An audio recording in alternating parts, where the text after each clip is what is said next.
MacBook അതുപോലെ തന്നെ ആപ്പിളിൻ്റെ ഈ ഒരു മാക്കും കാര്യങ്ങളൊക്കെ നമ്മൾ കാണുമ്പോൾ നമ്മുടെ മൈൻഡിലേക്ക് വരുന്ന ഫസ്റ്റ് ഒരു കാര്യം എന്ന് പറഞ്ഞാൽ ഇത് മെയിനായിട്ടും ബിസിനസ്സുകാർക്കല്ലേ, എന്തിനാ വെറുതെ ഇത്രയും പൈസ കൊടുത്ത് ഒരു ലാപ്ടോപ്പ് വാങ്ങണോ, അതും ആപ്പിളിൻ്റെ ലാപ്ടോപ്പിന് ഇത്ര പ്രത്യേകത, അങ്ങനെ പല വിധത്തിലുള്ള പരിപാടി നമ്മൾ കേൾക്കാറുണ്ട്. ശരിക്കും ഈ ആപ്പിളിൻ്റെ ഒരു മാർക്കറ്റിംഗ് ആണ്. ഈ ഒരു ആപ്പിളിൻ്റെ ആ ഒരു ലോഗോ കാണുമ്പോൾ തന്നെ നമുക്കൊരു പ്രൊഫഷണൽ ലുക്ക്, ശരിയാണ് പ്രൊഫഷണൽ ലുക്കാണ്, അതിനത്തെ പവറും ഇതിനുണ്ട്. പക്ഷേ നമ്മളൊരു വിൻഡോസ് ലാപ്ടോപ്പ് ഒക്കെ കമ്പയർ ചെയ്യുമ്പോൾ നമ്മളെപ്പോഴും മാക്കിനെ പൊക്കി പറയാറുണ്ട്. കാരണം വേറെ ഒന്നുമല്ല, ഇതിൻ്റെ യൂസ് കേസ് അതാണ്. ഇതിൻ്റെ ആ ഒരു യൂസ് കേസിൽ ഇത് പ്രോയാണ്. ഓക്കെ, ഇപ്പം മെയിനായിട്ടും നമ്മളിപ്പം ഓഫീസ് വർക്ക്, അതുപോലെ തന്നെ ഒരു പ്രൊഫഷണൽ സെറ്റപ്പ്, പിന്നെ അതുപോലെ ഓൺ ദ ഗോ ആയിട്ട് നമുക്ക് വർക്കൊക്കെ ചെയ്യണമെങ്കിൽ ഇത് ബെസ്റ്റാണ്. പക്ഷെ വിൻഡോസിലേക്ക് വരുമ്പോൾ നമുക്ക് മെയിനായിട്ടും ഇത്രയും കൂടി ഹെവി പവർ ആയിട്ടുള്ള കാര്യങ്ങൾ, അതായത് ഗെയിമിങ്, പിന്നെ അതുപോലെ 3D റെൻഡറിങ്, അങ്ങനത്തെ കാര്യങ്ങൾക്കൊക്കെ ആയിരിക്കും അത് ഇത്രയും കൂടി സൂട്ടബിൾ ആയിട്ടുള്ളത്. ഞാൻ മാക്കുകാരെയും വിൻഡോസുകാരെയും ഞാൻ തമ്മിലടിപ്പിക്കാൻ വേണ്ടിയല്ല വന്നിട്ടുള്ളത്. മെയിനായിട്ടും ആപ്പിളിൻ്റെ ഒരു PC സെറ്റപ്പാണ് നിങ്ങൾ നോക്കുന്നെങ്കിൽ ആ macOSന്റെ ആ ഒരു OS തന്നെ ഒരു പ്രത്യേക ലുക്കും ഫീലൊക്കെ തന്നെയാണ്. നമ്മൾ ആ ഒരു വിൻഡോസ് വെച്ച് കമ്പയർ ചെയ്യുമ്പോൾ കുറേ കാര്യങ്ങൾ ഇവിടെ ഡിഫറെൻ്റ് ആണ്. അപ്പോൾ നമുക്ക് macOSന്റെ കുറച്ച് ബേസിക് ആയിട്ട് ഫംഗ്ഷനാലിറ്റിയും അതുപോലെ തന്നെ ആ ഒരു macOSന്റെ ഒരു ബേസിക്സ് ആണ് നമ്മൾ ഇന്നത്തെ ഒരു വീഡിയോയിൽ എക്സ്പ്ലെയിൻ ചെയ്യാൻ പോകുന്നത്. ഓക്കെ, ഇനി നമുക്കിനി macOS എങ്ങനെ നമുക്ക് യൂസ് ചെയ്യണം നോക്കാം. ഇപ്പോൾ നിങ്ങളൊരു വിൻഡോസ് PC വാങ്ങുവാണെങ്കിൽ അത് സെറ്റപ്പ് ചെയ്യാനായിട്ട് കുറച്ച് പരിപാടികളുണ്ട്. അതായത് നമ്മുടെ ലാപ്ടോപ്പിൽ അല്ലെങ്കിൽ PC വിൻഡോസ് സെറ്റപ്പ് ചെയ്ത് നമ്മൾ ആ ഒരു ഡിഫാൾട്ട് സെറ്റിങ്സ് മാറ്റി നമ്മളുടേതായിട്ടുള്ള ആ ഒരു കസ്റ്റമൈസേഷനും വാൾപേപ്പർ ചേഞ്ചും അതുപോലെ തന്നെ ആ ഒരു ഡിവൈസിൻ്റേതായിട്ടുള്ള ഡ്രൈവർ അപ്ഡേറ്റ്സ് ഒക്കെ നമ്മൾ ചെയ്യാറുണ്ട്. ഈ ഒരു ഡ്രൈവർ അപ്ഡേറ്റ്സ് പല ആൾക്കാരും മറക്കുന്നുണ്ട്. ഇതൊക്കെ ചെയ്ത് കഴിയുമ്പോഴാണ് ആ ഒരു PCയുടെ ഒരു ഫുൾ പൊട്ടൻഷ്യൽ നമുക്ക് കിട്ടാം. അപ്പോൾ അങ്ങനെ നോക്കുമ്പോൾ macOSൽ അങ്ങനത്തെ ഒരു പരിപാടിയും വേണ്ട. നിങ്ങൾ ജസ്റ്റ് ഓപ്പൺ ചെയ്യുമ്പോൾ തന്നെ ഇത് ഒപ്റ്റിമൈസ് ആയിട്ടായിരിക്കും ഇരിക്കുക. അത് അതിൻ്റെ ഏറ്റവും പ്ലസ് പോയിന്റ്. ഇനി നമുക്ക് ബേസിക്സിലേക്ക് വരാം. മെയിനായിട്ടും ഇതിനകത്ത് കുറച്ച് കാര്യങ്ങൾ നിങ്ങൾ മെയിനായിട്ട് പറഞ്ഞാൽ മതി ഈ ഒരു macOS യൂസ് ചെയ്യാൻ. അല്ലാണ്ട് നിങ്ങൾ ഈ ഒരു macOS ഒരു ബുക്ക് പഠിക്കുന്ന പോലെ ഫുള്ള് പഠിക്കേണ്ട ആവശ്യമൊന്നുമില്ല. ആ ഒരു ബേസിക് മനസ്സിലാക്കി കഴിഞ്ഞാൽ നിങ്ങൾ പിന്നെ ആ ഒരു യൂസ് ചെയ്യുന്നതനുസരിച്ച് കുറേ സെറ്റിങ്സ് നിങ്ങൾക്ക് തന്നെ കയ്യിൽ വന്നോളും. അത് നിങ്ങൾ പേടിക്കേണ്ട ആവശ്യമില്ല. അപ്പം നമ്മൾ ബേസിക് ആയിട്ട് നോക്കി കഴിയുമ്പോൾ നമുക്ക് ഫസ്റ്റ് ഡിഫറൻസ് എന്ന് പറയുന്നത് ഇതിൻ്റെ ഒരു കീബോർഡ് ലേഔട്ടാണ്. ഈ ഒരു മാക്ബുക്കിൻ്റെ കീബോർഡ് ഇത് ഇങ്ങനെയാണ് വരുന്നത്. ഓക്കെ, പക്ഷേ നിങ്ങളോട് ശ്രദ്ധിച്ചു കഴിഞ്ഞാൽ നിങ്ങൾക്ക് മനസ്സിലാവും ഇവിടെ ഒരു കമാൻഡ് എന്ന് പറഞ്ഞൊരു കീ വരുന്നുണ്ട്, ഓപ്ഷൻ എന്ന് പറയുന്നൊരു കീ വരുന്നുണ്ട്, കൺട്രോൾ എന്ന് പറഞ്ഞൊരു കീ വരുന്നുണ്ട്. വിൻഡോസിൽ നോക്കുകയാണെങ്കിൽ നമുക്ക് അവിടെ കൺട്രോളും ആൾട്ടും ആണ് കാണുന്നത് മെയിനായിട്ടും. അപ്പോൾ ഈ ഒരു macOSന്റെ ഏറ്റവും മെയിൻ ആയിട്ടുള്ള എല്ലാ ഫംഗ്ഷനാലിറ്റീസും ഉള്ളത് ആ ഒരു command key plus shortcut key ആണ്. ഓക്കെ, അതായത് കമാൻഡ് കീ പ്രസ് ചെയ്ത് വേണം നിങ്ങളുടെ ആ ഒരു ഷോർട്ട് കട്ടൊക്കെ വർക്ക് ചെയ്യാൻ. ഇപ്പം നമുക്ക് കോപ്പി ചെയ്യണമെങ്കിൽ കമാൻഡ് +C, അല്ലെങ്കിൽ പേസ്റ്റ് ചെയ്യണമെങ്കിൽ കമാൻഡ് +V, അതുപോലെ തന്നെ എല്ലാം സെലക്ട് ചെയ്യാൻ വേണ്ടി കമാൻഡ് A. പിന്നെ ഒരു മാക്കിലേക്ക് വരുമ്പോൾ നമുക്ക് ആൾട്ടിന് പകരമായിട്ടാണ് ആ ഒരു ഓപ്ഷൻ എന്ന് പറഞ്ഞ കീ വന്നിട്ടുള്ളത്. അതുപോലെ നമുക്ക് കൺട്രോൾ കാണാൻ പറ്റും. കൺട്രോൾ എന്ന് പറയുന്നത് macOSൽ അധികമൊന്നും ഉപയോഗിക്കുന്നില്ല. ഓക്കെ, ചെറിയ ചെറിയ സെറ്റിങ്സിൽ മാത്രമാണ് കൺട്രോൾ എന്ന് പറഞ്ഞ ആ ഒരു കീ യൂസ് ചെയ്യുന്നുള്ളൂ. മെയിനായിട്ടും കമാൻഡ് കീ വെച്ചിട്ടാണ് ബാക്കി എല്ലാ പരിപാടി. പിന്നെ ഷിഫ്റ്റ് കീ വെച്ചിട്ടുള്ള പരിപാടികളും ഉണ്ട്. അപ്പോൾ നമുക്ക് ആ ഒരു വിൻഡോസ് നോക്കാം. നിങ്ങൾ ഈ ഒരു macOS ഓപ്പൺ ചെയ്യുമ്പോൾ നിങ്ങൾക്ക് ഇതുപോലെ ആയിരിക്കും കാണാൻ പറ്റുക. ഓക്കെ, നമുക്ക് മുകളിലായിട്ട് ഇവിടെ ഫൈൻഡറിന് കാണാൻ പറ്റും, പിന്നെ ഫയൽ വ്യൂ, അങ്ങനത്തെ കുറച്ച് സെറ്റിങ്സ്. ഈ റൈറ്റ് സൈഡിലായിട്ട് നിങ്ങൾക്ക് കൺട്രോൾ പാനൽസ് കാണാൻ പറ്റും. നിങ്ങളുടെ ബാറ്ററി, ഈ 2 ഐക്കൺ എന്ന് പറയുന്നത് മറ്റേ സ്ക്രീൻ റെക്കോർഡ് ചെയ്യുന്നുണ്ട്, അപ്പോൾ അതിൻ്റെ സംഭവങ്ങളാണ്. പിന്നെ നിങ്ങൾക്ക് ഒരു വൈഫൈ ഐക്കൺ, പിന്നെ നമ്മുടെ ഡേറ്റും ടൈമൊക്കെ കാണുന്ന സ്ഥലം, അത് ക്ലിക്ക് ചെയ്താൽ നിങ്ങൾക്ക് വിഡ്ജറ്റ്സ് എന്ന് പറഞ്ഞൊരു സംഭവമുണ്ട് മാപ്പിൽ. അപ്പം അത് നിങ്ങൾക്ക് സെറ്റ് ചെയ്യാൻ പറ്റും. ഇവിടെ എഡിറ്റ് കൊടുത്തു കഴിഞ്ഞാൽ നിങ്ങൾക്ക് വിഡ്ജറ്റ്സ് ഇവിടെ ആഡ് ചെയ്ത് സെറ്റ് ചെയ്യാൻ പറ്റും. ഓക്കെ, എൻ്റെ ഈ ഒരു മാക്ബുക്ക് ഉള്ളത് macOS 14 അതായത് സൊണോമോ എന്ന് പറഞ്ഞ ഒരു അപ്ഡേറ്റിലാണ് നിൽക്കുന്നത്. ലേറ്റസ്റ്റ് അപ്ഡേറ്റ് ആണ്. നിങ്ങൾക്ക് വന്നിട്ടുണ്ടാവും എലിജിബിൾ ആണെങ്കിൽ. ഇപ്പോൾ എലിജിബിൾ ആയിട്ടുള്ള ഡിവൈസസ് ഞാൻ ഇവിടെ കൊടുത്തേക്കാം, ജസ്റ്റ് പോസ്റ്റ് ചെയ്തിട്ട് നോക്കാം. അങ്ങനെയാണെങ്കിൽ നിങ്ങൾക്ക് ഇതുപോലെ കുറേ ഫീച്ചേഴ്സ് വരും. അതുപോലെ തന്നെ ഇതിൻ്റെ ഒരു എക്സ്പ്ലെയിൻഡ് വീഡിയോ വരുന്നുണ്ട്, എന്തായാലും സബ്സ്ക്രൈബ് ചെയ്ത് വെച്ചേക്കാം. ഓക്കെ, ഇനി നിങ്ങൾക്ക് ഇവിടെ താഴേക്ക് നോക്കിയാൽ ഒരു ടാസ്ക് ബാർ കാണാൻ പറ്റും. ഇവിടെ ഈ ഒരു ടാസ്ക് ബാറിനെ macOSൽ വരുമ്പോൾ ഡോക്ക് എന്നാണ് പറയുക. ഓക്കെ, നമുക്ക് ഈ ഒരു ഡോക്ക് അഡ്ജസ്റ്റ് ചെയ്യാനൊക്കെ ഉള്ള ഓപ്ഷൻ ഉണ്ട്. നമുക്കിതിനെ പൊക്കാം താക്കാം, അങ്ങനത്തെ ഒരു പരിപാടി ഉണ്ട്. ഓക്കെ, അപ്പോൾ ഞാൻ കസ്റ്റമൈസേഷൻ്റെ ഭാഗമായിട്ട് ഏറ്റവും ചെറുതാക്കിയിട്ടേക്കാണ് ഒരു മിനിമൽ സെറ്റപ്പ് കിട്ടാനായിട്ട്. അപ്പോൾ ഞാൻ കുറച്ച് സൈസ് കൂട്ടുവാണ് ഒരു അണ്ടർസ്റ്റാൻഡിങ്ങിന് വേണ്ടി. ഓക്കെ, ഇവിടെ നിങ്ങൾക്ക് ആപ്ലിക്കേഷൻസ് ഡ്രാഗ് ചെയ്ത് ഡ്രോപ്പ് ചെയ്തിടാം. അതുപോലെ തന്നെ ഈ താഴെ നിങ്ങൾക്ക് കാണാൻ പറ്റും ഒരു ഡോട്ട് മിന്നി നിൽക്കുന്നത്. അതെന്ന് പറയുന്നത് നമ്മുടെ ആ ഒരു ആപ്പ് ഇപ്പം വർക്കിങ്ങിലാണ്. ഇപ്പോൾ സ്പോട്ടിഫൈ എടുത്ത് നോക്കിയാൽ നിങ്ങൾക്ക് മനസ്സിലാവും ഇത് ഓപ്പൺ ആണ്. അതുപോലെ തന്നെ അത് ക്ലോസ് ചെയ്യുമ്പോൾ ആ ഒരു ജീനി എഫക്റ്റ്, ആ ഒരു എഫക്റ്റിനെ ജീനി എഫക്റ്റ് എന്നാണ് പറയുക, ആ ഒഴുകി പോകുന്നത്. അത് നമുക്ക് മാറ്റാനൊക്കെ ഉള്ള ഓപ്ഷൻ ആ ഒരു സെറ്റിങ്സിലുണ്ട്. അപ്പം ബേസിക്കായിട്ട് ഇതാണ് ആ ഒരു macOS ഓപ്പൺ ചെയ്യുമ്പോൾ നമുക്ക് കാണാൻ പറ്റുന്നത്. ഇപ്പോൾ അടുത്തൊരു കോമഡി എന്ന് പറഞ്ഞാൽ macOSന്റെ ആ ഒരു ട്രോളിൽ നമ്മൾ കാണാറുള്ള പോലെ ആ ഒരു ട്രാഫിക് ലൈറ്റ് സിഗ്നലാണ്. ഓക്കെ, അതായത് നമുക്ക് നോക്കാം. അപ്പോൾ സ്പോട്ടിഫൈ ഓപ്പൺ ചെയ്ത് നമുക്ക് മുകളിൽ കാണാൻ പറ്റും ഇവിടെ റെഡ്, അതുപോലെ തന്നെ മഞ്ഞ കളർ, അതുപോലെ തന്നെ പച്ച കളർ. ഈ ഒരു പച്ച കളർ എന്ന് പറഞ്ഞാൽ ഫുൾ സ്ക്രീനാണ്. നമ്മൾ വിൻഡോസിൽ മാക്സിമൈസ് ചെയ്യില്ലേ, ആ ഒരു സംഭവമാണിത്. അപ്പോൾ മിനിമൈസ് ചെയ്യണമെങ്കിൽ നിങ്ങൾക്ക് ഇവിടെ മഞ്ഞ കളർ കാണാൻ പറ്റും, അത് ക്ലിക്ക് ചെയ്താൽ മതി. ക്ലോസ് ചെയ്യണമെങ്കിൽ റെഡ് കൊടുക്കുക. പക്ഷേ ഇവിടെ ഒരു ട്വിസ്റ്റ് ഉള്ളത്, ആ ഒരു റെഡ് ഐക്കൺ വെച്ച് ക്ലിക്ക് ചെയ്താൽ നിങ്ങൾക്ക് നടക്കാൻ പോകുന്നത് സംഭവം ക്ലോസ് ആവുന്ന പോലെ ആവും. ഓക്കെ, നമുക്ക് നോക്കാം. ഞാൻ ക്ലിക്ക് ചെയ്യുകയാണ്, അപ്പോൾ അത് ക്ലോസ് ആയി. ഓക്കെ, ശരിക്കും ഇവിടെ നടക്കുന്നത് ആ ഒരു ആപ്ലിക്കേഷൻ ശരിക്കും ഫുള്ളി ക്ലോസ് ആയിട്ടില്ല. അപ്പോൾ ഇത്ര നേരം നമ്മൾ ആ ഒരു ആപ്പിൽ വർക്ക് ചെയ്ത കാര്യങ്ങളൊക്കെ അങ്ങനെ ക്ലോസ് ചെയ്യുമ്പോൾ നിൽക്കുകയാണ് ചെയ്യുന്നത്. അത് കഴിഞ്ഞിട്ട് ഇവിടെ ആ ഒരു ടാസ്ക് ബാറിൽ വന്ന് ഓപ്പൺ ആയിട്ട് കിടക്കും. കാരണം നമുക്ക് രണ്ടാമതും വീണ്ടും ആപ്ലിക്കേഷൻ ഓപ്പൺ ചെയ്യുമ്പോൾ ആ ഒരു ലാഗ് കുറയ്ക്കാനായിട്ടാണ്. ഇതിൻ്റെ ആ ഒരു മെമ്മറി മാനേജ്മെൻ്റ് ആണ്. ഓക്കെ, ഈ ഒരു കാര്യം മിക്കവരും ട്രോൾ ചെയ്യുന്നൊരു കാര്യമാണ്. പക്ഷേ ഇത് ഒരു അത്യാവശ്യം നല്ലൊരു ഫീച്ചറാണ്. ഓക്കെ, എന്തായാലും നമ്മൾ ഒന്നുകൂടി ഓപ്പൺ ചെയ്ത് കഴിയുമ്പോൾ നമുക്ക് പെട്ടെന്ന് തന്നെ അത് യൂസ് ചെയ്യാൻ പറ്റും. അങ്ങനെയാണ് ആ ഒരു ട്രാഫിക് സിഗ്നൽ വരുന്നത്. ഇനി നിങ്ങൾ ശ്രദ്ധിച്ചൊരു കാര്യം, ഈ മേളിൽ ആ ഒരു ഫയലും എഡിറ്റും കാര്യങ്ങളൊക്കെ കാണാൻ പറ്റും. ഓക്കെ, അതെന്ന് പറഞ്ഞാൽ ഓരോ ആപ്ലിക്കേഷൻ അനുസരിച്ച് ഇത് മാറിക്കൊണ്ടിരിക്കും. അത് macOSൻ്റെ ഒരു പ്രത്യേകതയാണ്. ഈ ഒരു ഫൈൻഡർ എന്ന് പറഞ്ഞ ഒരു സംഭവമാണ് നമ്മുടെ ഈ ഒരു macOSൻ്റെ ആ ഒരു ഫയൽ എക്സ്പ്ലോറർ. നമ്മൾ വിൻഡോസിൽ ദിസ് PC ക്ലിക്ക് ചെയ്യുക, ആ ഒരു സെയിം സാധനമാണ് ഫൈൻഡർ. ഈ ഒരു macOSൻ്റെ ഫൈൻഡർ എപ്പോഴും ഓൺ ആയിട്ട് തന്നെ കിടക്കും, റണ്ണിങ് ആയിരിക്കും. ഇപ്പോൾ നിങ്ങൾക്ക് കാണാൻ പറ്റും ഈ ഒരു ഐക്കൺ കണ്ടല്ലോ, ആ ഒരു ഐക്കണിൻ്റെ താഴെ നിങ്ങൾക്ക് ആ ഒരു ഡോട്ട് കാണാൻ പറ്റും. അത് ക്ലിക്ക് ചെയ്താൽ ഈ ഒരു ഫൈൻഡർ ഓപ്പൺ ആയി വരും. അപ്പം ഇങ്ങനെയാണ് ഇതിൻ്റെ ആ ഒരു ഫൈൻഡർ വരുന്നത്. ഓക്കെ, ഇപ്പോൾ ഡെസ്ക്ടോപ്പ് നോക്കുകയാണെങ്കിൽ എൻ്റെ ഡെസ്ക്ടോപ്പിൻ്റെ ഇതാണ് ഡെസ്ക്ടോപ്പ് എന്ന് ഉദ്ദേശിക്കുന്നത്, ആ ഒരു ബാക്ക്ഗ്രൗണ്ട്. ആ ബാക്ക്ഗ്രൗണ്ടിൽ ഞാനൊന്നും കൊടുത്തിട്ടില്ല. അതുപോലെ ഡൗൺലോഡ്സ് നോക്കുകയാണെങ്കിൽ ഒന്നും ഡൗൺലോഡ് ചെയ്തിട്ടില്ല. ഇവിടെ നമുക്ക് വിൻഡോസിലെ പോലെ ആ ഒരു സിസ്റ്റം ലോക്കൽ ഡ്രൈവ് എന്ന് പറഞ്ഞ സംഭവം ഒന്നും ഇവിടെ കാണാൻ പറ്റില്ല. ആ ഒരു ഒറ്റ SSD തന്നെയാണ് ഈ സംഭവങ്ങളൊക്കെ ഒറ്റയ്ക്ക് കാണിക്കുന്നത്. ഇതിപ്പോൾ ആദ്യം നിങ്ങൾ യൂസ് ചെയ്യുമ്പോൾ നിങ്ങൾക്ക് കുറച്ച് ഓപ്ഷൻ ഉള്ളൂ എന്നൊരു സംശയം ഉണ്ടാവും. ഇപ്പം ആപ്ലിക്കേഷൻ എടുക്കുകയാണെങ്കിൽ നമ്മൾ ഇത്ര നാൾ ഇൻസ്റ്റാൾ ചെയ്ത ആപ്ലിക്കേഷനൊക്കെ ഇവിടെ കാണാൻ പറ്റും. ഓക്കെ, അതുപോലെ തന്നെ എയർ ഡ്രോപ്പാണ് ആ ഒരു ഐഫോണിൽ നിന്നുള്ള സംഭവങ്ങൾ ട്രാൻസ്ഫർ ചെയ്യാൻ യൂസ് ചെയ്യുന്നൊരു സംഭവം.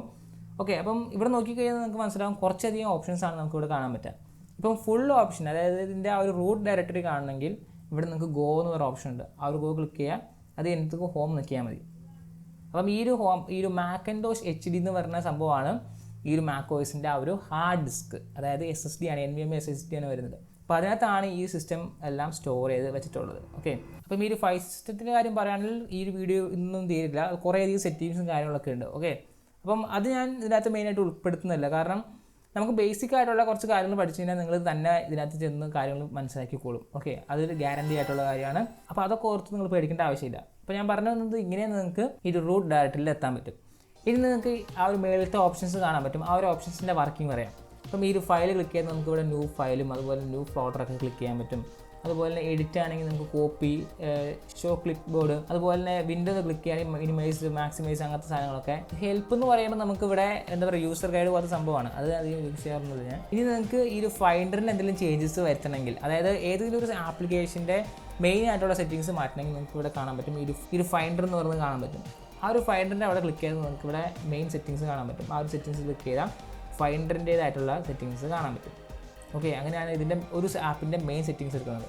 ഇത് ഫൈൻഡറിൻ്റെ മാത്രമല്ല, ഇപ്പോൾ എക്സാമ്പിളായിട്ട് നമുക്ക് സ്പോട്ടിഫൈയുടെ കാര്യം പറയുകയാണെങ്കിൽ ഇവിടെ സ്പോട്ടിഫൈ ക്ലിക്ക് ചെയ്യുക, അതുപോലെ സെറ്റിങ്സ് എടുക്കുക. അപ്പം സെറ്റിങ്സിലേക്ക് വരും. ഓക്കെ, ഇപ്പോൾ ഇനി അടുത്ത എക്സാമ്പിൾ എന്ന് പറയുമ്പോൾ ഇപ്പോൾ സഫാരി നമ്മൾ ക്ലിക്ക് ചെയ്യുകയാണെങ്കിൽ സഫാരിക്കും അതുപോലെ തന്നെ സിസ്റ്റം സെറ്റിങ്സ് പോലെയുണ്ട്.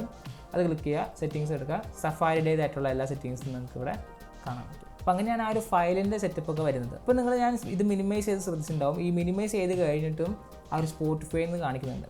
അപ്പോൾ അത് മാറ്റാനായിട്ട് നിങ്ങൾ ആ ഒരു ഡെസ്ക്ടോപ്പിൽ വെറുതെ ഒന്ന് ക്ലിക്ക് ചെയ്താൽ മതി, ഫൈൻഡർ ഓപ്പൺ ആയിക്കോളും. അപ്പോൾ അങ്ങനെയാണ് ഇതിൻ്റെ ബേസിക് ആയിട്ടുള്ള ആ ഒരു വിൻഡോ സെറ്റപ്പ്. ഇനിയിപ്പോൾ അടുത്ത സെറ്റപ്പാണ് മാക്സിമൈസ്. അതായത് ചില ആപ്ലിക്കേഷൻ നമുക്ക് ഫുൾ സ്ക്രീൻ ആയിട്ട് ഇടാൻ പറ്റും. ഇപ്പം ഇങ്ങനെ കാണുമ്പോൾ നമുക്ക് ചെറിയൊരു വിൻഡോ ആയിട്ടാണ് കാണാം. ഇപ്പോൾ സ്പോട്ടിഫൈ ഓപ്പൺ ചെയ്ത് കഴിഞ്ഞാൽ ഒരു ഭംഗിയില്ലാത്ത രീതിയിലാണ് നിൽക്കുന്നത്. അതായത് ഈ ഒരു ഡോക്ക് ഇത്രയും സ്പേസ് എടുക്കുന്നുണ്ട്, അതുപോലെ തന്നെ ഈ മേളിലത്തെ ആ ഒരു സ്റ്റാറ്റസ് ബാറും അത്രയും സ്പേസ് എടുക്കുന്നുണ്ട്. അപ്പം ഇത് ഒഴിവാക്കാൻ വേണ്ടി നമുക്ക് ഇവിടെ മാക്സിമൈസ് ചെയ്യാൻ പറ്റും. മാക്സിമൈസ് ചെയ്യുമ്പോൾ ഒരു വെറൈറ്റി രീതിയിലാണ് മാക്സിമൈസ് ആവുക. കണ്ടോ, ആ ഒരു ഡോക്ക് മിനിമൈസ് ആയി, അതുപോലെ തന്നെ സ്റ്റാറ്റസ് ബാർ ഒക്കെ മിനിമൈസ് ആയിട്ടുണ്ട്. ഇനി നിങ്ങൾക്ക് ഈ ഒരു ഫുൾ സ്ക്രീനിൽ നിന്ന് പുതിയ ആപ്ലിക്കേഷൻ എടുക്കുന്നെങ്കിൽ താഴേക്ക് സ്ക്രോൾ ചെയ്താൽ മതി. അപ്പോൾ ആ ഒരു ഡോക്ക് വീണ്ടും വരും. ഓക്കെ, പിന്നെ ഇനി നിങ്ങൾക്ക് ഈ ഒരു ഫുൾ സ്ക്രീൻ ആപ്ലിക്കേഷനിൽ നിന്ന് ഡെസ്ക്ടോപ്പിലേക്ക് വരാനായിട്ട് വേറെ ഒന്നും ചെയ്യേണ്ട. മാക്ബുക്ക് ആണെങ്കിൽ നിങ്ങൾക്ക് 4 ഫിംഗർ ഗെസ്റ്റർ എന്ന് പറഞ്ഞ ഗെസ്റ്റർ ഉണ്ട്. അതായത് ട്രാക്ക് പാഡ് യൂസ് ചെയ്തിട്ട് ഒന്ന് ലെഫ്റ്റിലേക്ക് സ്ക്രോൾ ചെയ്താൽ നിങ്ങൾക്ക് ഈ ഒരു ഡെസ്ക്ടോപ്പിലേക്ക് വീണ്ടും വരും. ഒന്ന് റൈറ്റിലേക്ക് സ്ക്രോൾ ചെയ്താൽ അത് അവിടെ ഉണ്ടാവും. അങ്ങനെയാണ് ഒരു macOSൻ്റെ ആ ഒരു ഫുൾ സ്ക്രീൻ സെറ്റപ്പ് വർക്ക് ചെയ്യുന്നത്. അപ്പോൾ നിങ്ങൾ ട്രാക്ക് പാഡിൻ്റെ ഒരു ബേസിക് ആയിട്ടുള്ളൊരു ഗെസ്റ്റർ കണ്ടു, 4 ഫിംഗർ സ്ക്രോൾ. ഓക്കെ, ഈ ട്രാക്ക് പാഡ് എന്ന് പറയുന്ന സംഭവം നമ്മൾ വിൻഡോസിൽ കാണുന്ന പോലത്തെ ഒരു സെറ്റപ്പ് അല്ല. അത്യാവശ്യം കുറേയധികം ഫീച്ചേഴ്സും കാര്യങ്ങളൊക്കെ വന്നിട്ടുണ്ട്. ഒന്നാമതായി ഈ ഒരു മാക്ബുക്കിൻ്റെ ഒരു ട്രാക്ക് പാഡ് ശരിക്കും ഒരു ഗ്ലാസിൻ്റെ സംഭവമാണ്. നമ്മൾ ക്ലിക്ക് ചെയ്യുമ്പോൾ ആ ഒരു പ്രസ് ഉണ്ടല്ലോ, അതൊരു വൈബ്രേഷൻ വെച്ചിട്ടാണ് നമുക്ക് ആ ഒരു ഫീൽ ഉണ്ടാക്കുന്നത്. അല്ലാണ്ട് ഇതിനകത്ത് ആ ഒരു ബട്ടണോ കാര്യങ്ങളോ ഒന്നുമില്ല. ഇപ്പം അതിൻ്റെ സെറ്റിങ്സിലേക്ക് വരണമെങ്കിൽ നിങ്ങൾ ഈ സെറ്റിങ്സ് ഓപ്പൺ ചെയ്യുക.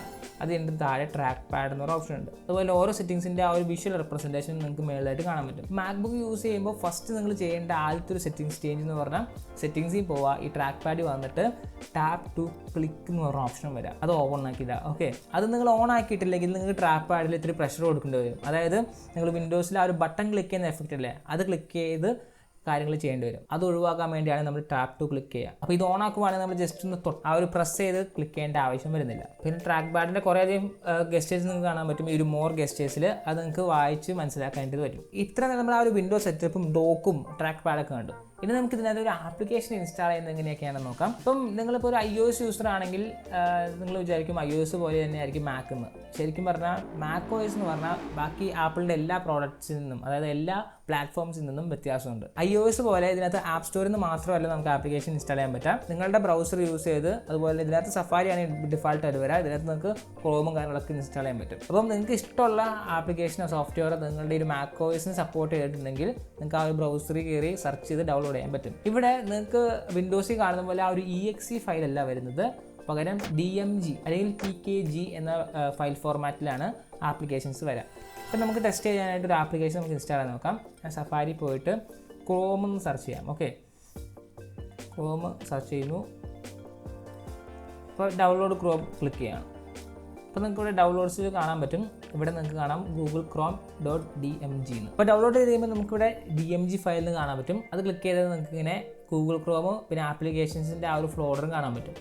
ഓക്കെ, അപ്പോൾ ഇൻസ്റ്റാൾ ചെയ്യാനായിട്ട് ചെയ്യേണ്ടത് ഈ ഒരു ഗൂഗിൾ ക്രോം ഡ്രാഗ് ചെയ്ത് ആപ്ലിക്കേഷനിൽ ഇടുന്ന പരിപാടിയാണ് ചെയ്യേണ്ടത്. ഓക്കെ, അപ്പം ആപ്ലിക്കേഷൻ നിങ്ങൾക്ക് ഇടാൻ പറ്റും. അപ്പോൾ ഞാൻ ഈ ഒരു ഗൂഗിൾ ക്രോം ഓൾറെഡി ഇൻസ്റ്റാൾ ചെയ്തിട്ടുണ്ട്. ഓക്കെ, അപ്പോൾ ഇൻസ്റ്റാൾ ചെയ്തിട്ടുള്ള ആപ്ലിക്കേഷൻസ് ഒക്കെ നിങ്ങൾക്ക് കാണണമെങ്കിൽ ഇവിടെ താഴെ ലോഞ്ച് ബാർ എന്ന് പറഞ്ഞ ഓപ്ഷൻ ഉണ്ട്. ഓക്കെ, ഈ ഒരു ഓപ്ഷൻ നമുക്ക് മാറ്റാൻ പറ്റില്ല. ഇവിടെ ക്ലിക്ക് ചെയ്താൽ നിങ്ങൾ ഇൻസ്റ്റാൾ ചെയ്തിട്ടുള്ള എല്ലാ ആപ്ലിക്കേഷനും കാണാൻ പറ്റും. പിന്നെ macOSൽ ഏതൊരു ഒരു ആപ്ലിക്കേഷൻ ഇൻസ്റ്റാൾ ചെയ്യുമ്പോൾ ആ ഒരു macOS അത് കാണുന്നത് ഒരു ഡിസ്ക് പോലെയാണ്, ഡിസ്ക് ഫയൽ പോലെ. ഓക്കെ, അപ്പോൾ നിങ്ങൾ ഇൻസ്റ്റാൾ സെറ്റപ്പ് ചെയ്ത് കഴിയുമ്പോൾ നിങ്ങൾക്ക് ഇവിടെ പോയിട്ട് ഇത് എഡ്ജറ്റ് ചെയ്യാൻ പറ്റും. എഡ്ജറ്റ് ചെയ്ത് കഴിഞ്ഞാൽ ആ ഒരു ഡിസ്ക് പോയി കാണും. അപ്പോൾ ഇനി നമുക്ക് ആ ഒരു കോപ്പിയും കാര്യങ്ങളൊക്കെ നോക്കാം. അപ്പോൾ അതിനായിട്ട് നമ്മൾ ചെയ്യേണ്ടത്, ഇപ്പം ഗൂഗിൾ ക്രോമിൻ്റെ ഈ ഒരു സംഭവം ഡൗൺലോഡ് ചെയ്യുന്നത് ഞാൻ ഈ ഒരു വർക്ക് സ്പേസിലേക്ക് ഷെയർ ചെയ്യാൻ പോകണം. ഓക്കെ, അപ്പോൾ അതിനായിട്ട് ഞാൻ ഗൂഗിൾ ക്രോം ഒരു പ്രാവശ്യം ക്ലിക്ക് ചെയ്തു, ഓപ്ഷൻ C ക്ലിക്ക് ചെയ്യുക. അപ്പോൾ അത് കോപ്പി ആയിട്ടുണ്ട്. അതിൻ്റെ വർക്ക് സ്പേസിൽ വന്നിട്ട് ഓപ്ഷൻ V ക്ലിക്ക് ചെയ്താൽ അവിടെ കോപ്പി ആയിട്ടുണ്ട്. പിന്നെ macOSൽ നിങ്ങൾക്ക് ആ ഒരു കട്ട് എന്ന് പറഞ്ഞ ഓപ്ഷൻ വരുന്നില്ല. അങ്ങനത്തെ ഒരു പ്രശ്നമുണ്ട്. അതായത് ഈ ഒരു ഫൈൻഡറിൽ നിങ്ങൾക്ക് കട്ട് യൂസ് ചെയ്യാൻ പറ്റില്ല, ബാക്കി എല്ലായിടത്തും യൂസ് ചെയ്യാൻ പറ്റും. അതായത് ഇപ്പം സഫാരി വന്നിട്ട് ഞാനൊരു വേർഡ് അടിക്കുകയാണ്, ജസ്റ്റ് എന്തെങ്കിലും ടൈപ്പ് ചെയ്തിട്ട് കമാൻഡ് A കൊടുത്തു, അതിൻ്റെ കമാൻഡ് X കൊടുത്തു കഴിഞ്ഞാൽ കട്ടായിട്ടുണ്ട്. പക്ഷേ ഈ ഒരു സെറ്റപ്പ് നമുക്ക് ആ ഒരു ഫൈൻഡർ എന്ന് പറഞ്ഞ ആപ്ലിക്കേഷനിൽ കാണാൻ പറ്റില്ല. അപ്പോൾ ഇങ്ങനെയാണ് ഈ macOSൻ്റെ ബേസിക് ഫങ്ഷനാലിറ്റീസ് എന്ന് പറയാനായിട്ട്. ഇതിൽ കൂടുതൽ കാര്യങ്ങൾ ചെയ്യാൻ പറ്റും. ഇതിപ്പോൾ ഞാൻ പറഞ്ഞത് ഒരു ബിഗിനർ ലെവലിൽ നിങ്ങൾ ഫസ്റ്റ് ടൈം ഒരു മാക് യൂസ് ചെയ്യുകയാണെങ്കിൽ ഇത്ര നിങ്ങൾ സെറ്റ് ചെയ്യാൻ പഠിച്ചു കഴിഞ്ഞാൽ നിങ്ങളൊരു മാക് യൂസറായി, ഒരു മാക് യൂസ് പ്രോ ആയി. ഓക്കെ, ബാക്കിയെല്ലാം ഈ ഒരു macOSൻ്റേതായിട്ടുള്ള ആ ഒരു എക്സ്ട്രീം ഫീച്ചേഴ്സാണ്. ഇപ്പോൾ ഒരു എക്സാമ്പിൾ പറയുകയാണെങ്കിൽ ഇതിനകത്ത് system forward drag and drop എന്നൊരു ഓപ്ഷൻ ഉണ്ട്. അതായത് നമ്മൾ iOS 16 കണ്ട സംഭവം. അതായത് നിങ്ങളൊരു ഇമേജ് സെലക്ട് ചെയ്യാൻ വിചാരിക്കുക. ഓക്കെ, ഇവിടെ ഞാനിപ്പോൾ അതായത് ഇവിടെ ക്രോമിൻ്റെ ഈ ഒരു ഐക്കൺ ഉണ്ടല്ലോ, ആ ഐക്കൺ ഞാൻ ഫൈൻഡറിലേക്ക് ഇടാൻ പോവാണ്. അതിനായിട്ട് ഞാൻ ഡൗൺലോഡ്സ് ക്ലിക്ക് ചെയ്ത് ഓപ്പൺ ചെയ്ത് വെച്ചേക്കുവാണ്. എന്നിട്ട് നമുക്ക് ഈ ഒരു ക്രോം എന്ന് പറഞ്ഞ സംഭവം ഉണ്ടല്ലോ, അത് ഡ്രാഗ് ചെയ്ത് ഞാൻ ഈ ഒരു ഫൈൻഡറിലേക്ക് ഇടുവാണ്. അപ്പോൾ ഇവിടെ ആ ഒരു ഫൈൻഡറിൻ്റെ ആ ഒരു ലോഗോ കൂടെ വന്നിട്ടുണ്ട്. ഓക്കെ, അപ്പോൾ അങ്ങനെ നമുക്ക് ഡ്രാഗ് ആൻഡ് ഡ്രോപ്പ് ചെയ്യാം. ഈ ഒരു ഫൈൻഡർ നിങ്ങൾക്ക് കുറേ രീതിയിൽ കസ്റ്റമൈസ് ചെയ്യാൻ പറ്റും. ഒന്നാമത് ഈ ഒരു രീതിയിലാക്കാം, അതുപോലെ തന്നെ നിങ്ങൾക്ക് ലിസ്റ്റ് ആക്കാൻ പറ്റും, അതുപോലെ തന്നെ ടൈല് പോലെ ആക്കാൻ പറ്റും. പിന്നെ ഇങ്ങനെ ഓവറായിട്ടുള്ള സൈസിൽ കാണാൻ പറ്റും, ഇങ്ങനെ കണ്ടോ. ഇപ്പോൾ ഞാൻ ബേസിക്കായിട്ടും ഈ ഒരു കോളം ടൈപ്പാണ് യൂസ് ചെയ്യുന്നത്. അതായത് നമ്മളിപ്പം 2-3 ഫയലൊക്കെ ഉണ്ടെങ്കിൽ ഇങ്ങനെ നമുക്ക് ഒറ്റയടിക്ക് ഇങ്ങനെ കാണാനുള്ള ഓപ്ഷന് വേണ്ടിയാണ് അങ്ങനെ ചെയ്തേക്കുന്നത്. അപ്പോൾ ഇങ്ങനെയാണ് ഒരു macOSൻ്റെ ഒരു ബേസിക് എന്ന് പറയാനായിട്ട്. ഫയൽ ക്രിയേറ്റ് ചെയ്യണമെങ്കിൽ നിങ്ങൾക്ക് ഇതുപോലെ ഈ ഒരു ഫയൽ ക്ലിക്ക് ചെയ്തിട്ട് അങ്ങനെ ക്രിയേറ്റ് ചെയ്യാൻ പറ്റും. അതുപോലെ തന്നെ ട്രാൻസ്ഫർ ചെയ്യാൻ തന്നെ ആ ഒരു എയർ ഡ്രോപ്പ് ഒക്കെ യൂസ് ചെയ്ത് നിങ്ങൾക്ക് ട്രാൻസ്ഫർ ചെയ്യാം. അപ്പം എയർ ഡ്രോപ്പ് വെച്ച് നിങ്ങൾ ട്രാൻസ്ഫർ ചെയ്യുകയാണെങ്കിൽ ആ ഒരു macOSൽ കണക്ട് ചെയ്യുന്ന സെയിം ആപ്ലേറ്റ് വെച്ച് തന്നെയായിരിക്കണം നിങ്ങളുടെ ഐഫോണായിട്ട് കണക്ട് ചെയ്യുന്നത്. ഇപ്പം ട്രാൻസ്ഫർ ചെയ്യാനായിട്ട് നിങ്ങൾ വേറെ സെറ്റിങ്സ് ഒന്നും ചെയ്യേണ്ട ആവശ്യം വരുന്നില്ല. നിങ്ങളുടെ ഫോൺ എടുക്കുക, അതുപോലെ തന്നെ ആ ഒരു ഇമേജ് ക്ലിക്ക് ചെയ്യുക. അപ്പോൾ നിങ്ങൾക്ക് അവിടെ എയർ ഡ്രോപ്പ് കാണാൻ പറ്റും. ആ ഒരു എയർ ഡ്രോപ്പ് ക്ലിക്ക് ചെയ്ത് നിങ്ങളുടെ ആ ഒരു മാക്കിൻ്റെ പേര് കാണാൻ പറ്റും. അത് ക്ലിക്ക് ചെയ്താൽ തന്നെ ട്രാൻസ്ഫർ ആയിക്കോളും, വേറെ പരിപാടികളൊന്നുമില്ല. അപ്പോൾ iOS 17 ഇപ്പം ലോഞ്ച് ചെയ്ത് സെറ്റായിരിക്കുവാണ്. അത്യാവശ്യം നല്ലൊരു അപ്ഡേറ്റ് തന്നെയാണ്. അപ്പം അതിനെപ്പറ്റി എൻ്റെ ഒരു തോട്ട്സ്, അതായത് iPhone SE 2020 അത് ഇൻസ്റ്റാൾ ചെയ്തിട്ടില്ല. അല്ലെങ്കിൽ നിങ്ങൾ പഴയ ഒരു ഐഫോണാണ് യൂസ് ചെയ്യുന്നതെങ്കിൽ അതിൽ ഈ ഒരു അപ്ഡേറ്റ് ചെയ്താൽ എങ്ങനെ ഉണ്ടാവും iOS 17, അതിൻ്റെ ഒരു എക്സ്പീരിയൻസ് ഞാൻ ഷെയർ ചെയ്തിട്ടുണ്ട്. ഈ ഒരു വീഡിയോ ക്ലിക്ക് ചെയ്താൽ മതി, നിങ്ങൾക്ക് ഇവിടെ കാണാൻ പറ്റും. അപ്പോൾ എന്തായാലും ബൈ.